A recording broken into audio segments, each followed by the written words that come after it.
بسم الله الرحمن الرحیم. د وینډوز 10 شپږم ویډیو ته ښه راغلاست. نن به تاسو ته د ډسپلی سیټینګ برخه تشریح کوم. تاسو راشئ ډسپلی سیټینګ ته. کله چې ډسپلی سیټینګ ته راشئ په اوله برخه به تاسو لیکلي وي چې برایټنس ان کالر. په دې برخه کې تاسو د کمپیوټر د صفحې رڼا کمولی او زیاتولی شئ. راشئ دا کمې کې کمیږي او که ډېرې کوي تاسو کمپیوټر صفحې رڼا ډېریږي. که دا برخه تاسو ته کار نه کوي، بعض کمپیوټرونه دي چې دا هر څه کموي او زیاتوي، دا برخه تاسو ته هېڅ کار نه کوي. هغه په دې معنا ده چې تاسو کمپیوټر ډرایور سم نه دی انسټال. که ډرایور مو انسټال کړئ دا برخه به تاسو ته فعاله شي. بل نایټ لایټ، دا نایټ لایټ د دې لپاره ده چې کله تاسو د شپې مطالعه کوئ له کمپیوټر څخه استفاده وکړئ، دا برخه فعاله کړئ. وخت یې د له 7 بجو څخه شروع کېږي، نور تغیرات هم پکې راوستلی شئ.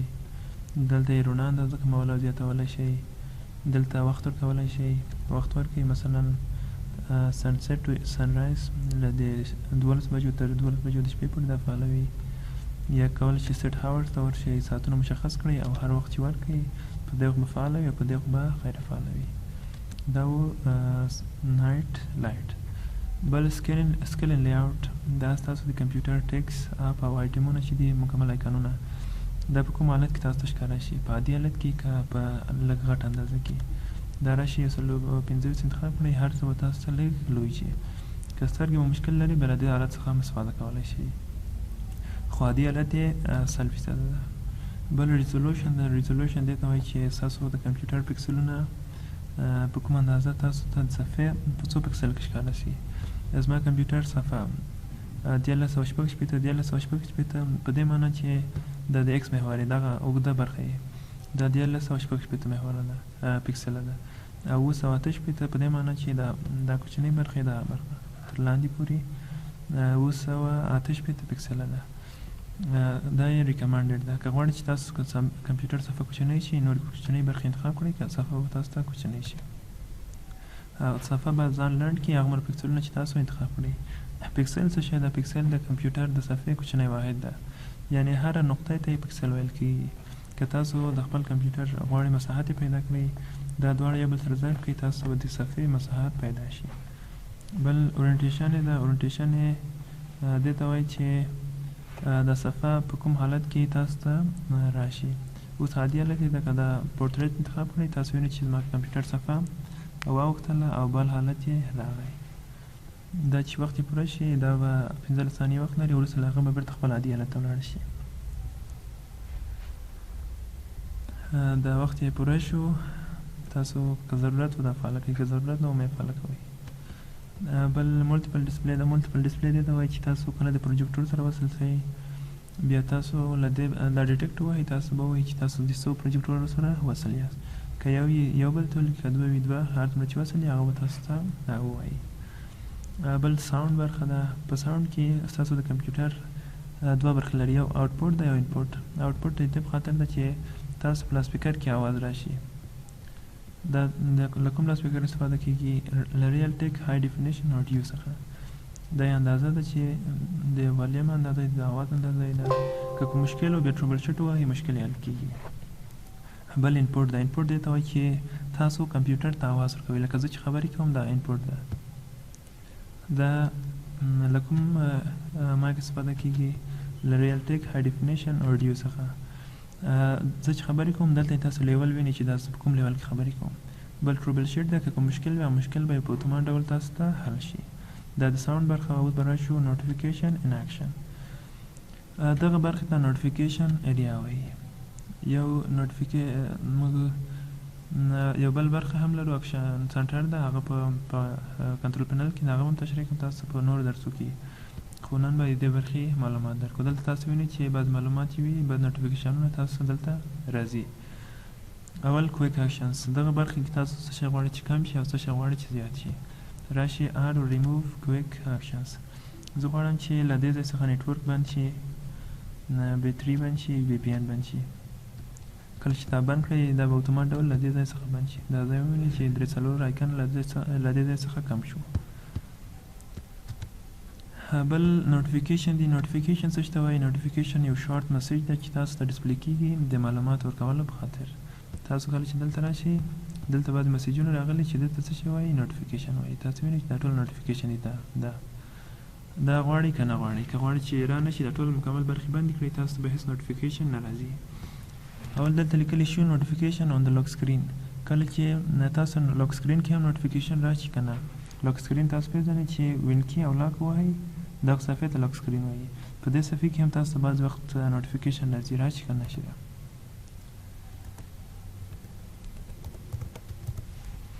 که غواړئ چې را نشي دا ځای غیر فعاله کوي. بل ریمایندرز دا تاسو کله چې یو الارم جوړوئ د هغه زنګ هم تاسو ته په لاک سکرین کې راشي که نه شي. یا وی آی پي کالونه دي هغه راشي که نه شي. بل کله چې تاسو څه شی اپډیټ کوئ د هغه نوټیفیکیشن تاسو ته راشي که نه شي. بل کله چې تاسو د انټرنیټ سره وصل یاست بعضې د وینډوز تخنیکونه دي هغه تاسو ته راشي که نه شي. په آفلاین حالتو کې هم بعضې وخت راځي. بل بعضې خاص اپلیکیشنونه دي د هغه نوټیفیکیشن تاسو ته راشي که نه شي. بعضې اپلیکیشنونه دي چې د هغو نوټیفیکیشن تاسو ته راځي. مثلا د بیټ لاکر ده تاسو ته یو ساوند راځي خاص، اټو پلی ده، کنیکټ ده، کارتونا ده، د دې نوټیفیکیشن هم تاسو غواړئ چې راشي که نه شي. زه به دلته راشم، دلته ډرایو ته دغه برخې ته بیټ لاکر وایي. دا تاسو ډرایو ته رمزونه چوي. که دلته کوم مشکل یې لا څه شی د هغه نوټیفیکیشن دلته تاسو ته راشي که نه. که فعاله پرېږدي بیا تاسو ته راځي. بل به راشو نوټیفیکیشن ان اکشن وویلو، فوکس اسیسټ به هم ووایو. فوکس اسیسټ دې ته وایي کله چې تاسو مطالعه کوئ، لا گیم کوئ، لا آنلاین درس کوئ، تاسو نه غواړئ چې تاسو ته مزاحمت وشي. که غواړئ چې دا کار مزاحمت درته ونه شي بیا فوکس اسیسټ برخه فعاله کړئ. که غیر فعاله وي تاسو ته به نوټیفیکیشن هم راځي، پیغامونه به هم راځي، زنګونه به هم راځي، هر څه به راځي. که غواړئ چې پرایورټي ولري، بعضې شیان غواړي چې راشي، بعضې شیان را نشي. زه راځم کسټمایز یور پرایورټي لیست. زه غواړم چې وی او آی پي کالونه را نشي، له کوم موبایل چې ما سره وصل وي د کمپیوټر سره د هغه زنګونه راشي، دا ځای فعاله پرېږدئ. که تاسو ته مسیج راشي دا ځای فعاله پرېږدئ. که غواړئ چې کوم ساعت زنګ وهي بیا دا ځای فعاله پرېږدئ. که غواړئ چې ټول برخې غیر فعاله کړئ تاسو ته به هېڅ شی هم نه راځي. بل الارمز اونلی، که دا برخه فعاله پرېږدئ تاسو ته ورته نه الارم راځي. کوم ساعتونه چې تاسو سیټ کړي وي هغه به راځي، نور شی به نه راځي تاسو ته. تاسو به په خپل توجه باندې له دې برخو له کمپیوټر څخه استفاده وکړئ. کوم وخت تاسو د فوکس وخت ده د شپې وخت، که د شپې له 11 بجو تر 2 بجو پورې وي بیا دا برخه فعاله کړئ. د شپې به تاسو کمپیوټر ته هېڅ نوټیفیکیشن او هېڅ پیام به نه راځي. دا پیامونه چې دلته دي دا به تاسو ته نه راځي د شپې له طرفه. بل when I am duplicating my display، ما ته د هغه پیام را نشي کله چې زه د پروجیکټور سره وصل یم. تاسو چې کله پروجیکټور کې درس ورکوئ لا درس وایي بیا دا برخه فعاله کړئ، ځکه تاسو ته به هېڅ مسیج بیا نه راځي. بیا کله چې له پروجیکټور څخه لرې شوئ تاسو ته به هر مسیج چې و تاسو به مسیج راشي. when I am playing a game، کله چې زه گیم کوم ما ته د هېڅ مسیج نه راځي، بیا دا برخه فعاله پرېږدئ. کله چې تاسو گیم کوئ اکثره گیمو کې کله چې تاسو پیام راځي تاسو گیم کې مزاحمت کېږي، شاید کوم مشکل درته جوړ شي. که غواړئ چې هغه کار ونه شي بیا دا ځای فعاله پرېږدئ. تاسو چې گیم کوئ تاسو په پوره فوکس باندې گیم کوئ او تاسو ته به توجه به مو هېڅ نه خرابېږي. بل پاور ان سلیپ د دا مو تشریح کوم او نورې برخې به په بله ویډیو کې تشریح کوم. د کمپیوټر صفحې رڼا سمه بنده شي 15 منټه بعد، که غواړئ چې 1 منټ بعد یې بیا دا انتخاب کړئ. دلته هر څومره وخت چې ورکوئ هماغومره وخت بعد به ستاسو کمپیوټر صفحې رڼا بندېږي. که په برق کې بند وي تاسو کمپیوټر څخه کار نه اخلئ، همداسې پاتې وي بیا لس دقیقې وروسته ستاسو کمپیوټر رڼا بندېږي. که کار نه ورڅخه اخلئ، که کار اخلئ بیا نه بندېږي. بل کمپیوټر مو څه وخت سلیپ موډ ته ولاړ شي. سلیپ موډ څه ته وایي؟ سلیپ موډ دې ته وایي چې ستاسو کمپیوټر ټول شیان به فعاله وي، فقط د کمپیوټر رڼا به بنده وي، نور کیبورډ دا شیان به کار نه کوي. خو کله چې تاسو پاور بټن ووهئ بیرته به کمپیوټر مو شروع کېږي. دا سلیپ موډ به دلته هم تاسو کولی شئ. دلته راشئ آلت او F4 ووهئ، دا برخه به تاسو ته راشي سلیپ. کله چې سلیپ ووهئ ستاسو کیبورډ دا برخه به کار نه کوي، کمپیوټر به مو فعاله وي. کله چې تاسو 15 دقیقې له کمپیوټر څخه کار ونه اخلئ کمپیوټر به مو سلیپ موډ ته ولاړ شي. که په چارج کې بند وي بیا هېڅ وخت سلیپ موډ ته نه ځي. که په بیټرۍ حالت کې وي 15 دقیقې له کمپیوټر کار مه اخلئ بیا ستاسو کمپیوټر سلیپ موډ ته ځي. وخت کمولی او زیاتولی هم شي. دا او د نن درس اوس به راشو تخنیک ته. د نن ورځې تخنیک دا ده چې تاسو خپل نوم څرنګه کولی شئ چې دا ټسک بار کې راولئ. دلته زه غواړم چې دا د پی ایم په ځای باندې زما نوم راشي. تاسو راشئ دلته سټارټ منیو ته راشئ، کنټرول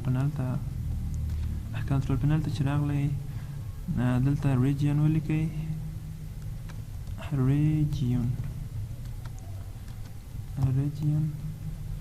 دلته چې راغلی بیا څه ته راشئ، اډیشنل سیټینګ ته، ټایم ته راشئ.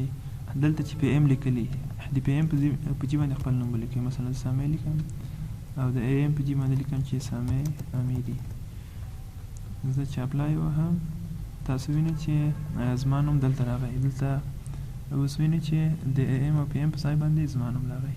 که تاسو هم غواړئ چې ستاسو نوم دلته ډسپلی شي، هماغه تخنیک باندې کار وکړئ، هماغه ځای ته ورشئ، ریجیون ته د ای ایم او پی ایم ټکس بدل کړئ او خپل نوم ولیکئ. بیا وروسته له دې به هره ورځ ستاسو نوم دلته ډسپلی کېږي. دا د نن ورځې درس په بله ویډیو کې به تاسو انشاءالله نورې برخې تشریح